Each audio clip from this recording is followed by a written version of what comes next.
ಇಲ್ಲಿ ಇವಾಗ ನಾವು ನೋಡ್ತಾ ಇರೋದು ಸಿಪ್ಪೆ ಸುಳಿದಿರುವಂಥ ತೆಂಗಿನಕಾಯಿ ನಾವು ನೋಡ್ತಾ ಇರೋದು.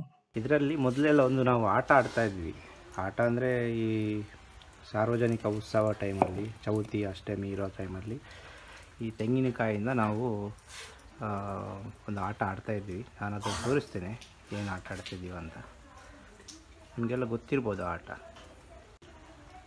ಇದರಲ್ಲಿ ಯಾವುದಾದ್ರೂ ಒಂದು 2 ತೆಂಗಿನಕಾಯಿನ ನಾವು ಫಸ್ಟು ಸೆಲೆಕ್ಟ್ ಮಾಡ್ಕೋಬೇಕು.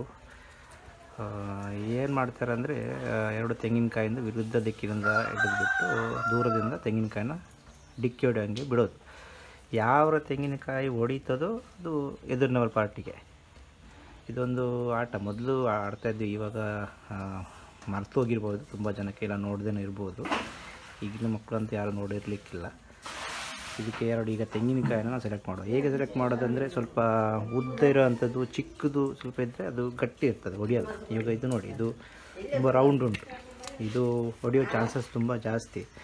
ನಾವೇನು ಮಾಡ್ಬೋದು ಅಂದರೆ ಇಲ್ಲೊಂದು ಇವಾಗ ನೋಡಿ, ಇದೊಂದು ಚಿಕ್ಕ ತೆಂಗಿನಕಾಯಿ ರೌಂಡ್ ಇದೆ, ಉದ್ದ ಇದೆ, ಸ್ವಲ್ಪ ಗಟ್ಟಿ ಇರೋಂಗಿದೆ. ಹೀಗೆ ಚಿಪ್ಪು ಗಟ್ಟಿ ಇರೋವಂಥ ತೆಂಗಿನಕಾಯಿ ತೊಗೋಬೇಕು. ಇದು ಒಂದು ತೊಗೊಂಡೆ. ಇನ್ನೊಂದು ನೋಡುವ, ಇದು ಸಾಧಾರಣ ಇದೆ. ಇದನ್ನು 2 ಹಿಡಿದ್ಬಿಟ್ಟು ಒಂದು ಆಡುವಂಥ ಸ್ಪರ್ಧೆ ಟೈಪ್ ಮಾಡ್ತಾಯಿದ್ವಿ. ಈಗ ನಾವು 2 ಈ ತೆಂಗಿನಕಾಯನ್ನು ತಗೊಂಡಿದ್ದೇವೆ. ಈ ಆಟಕ್ಕೆ ನಾವು ತುಳುವಲ್ಲಿ ಆಟ ಅಂತ ಅಲ್ಲ, ಇದು ತಾರಾಯಿ ಕಟ್ಟುದು ಅಂತ ಹೇಳೋದು ನಾವು. ತಾರಾಯಿ ಕಟ್ಟುದು ಅಂತ, ತಾರಾಯಿ ಕಟ್ಟುಗ ಅಂತ. ಕನ್ನಡದಲ್ಲಿ ನನಗೆ ಗೊತ್ತಿಲ್ಲ.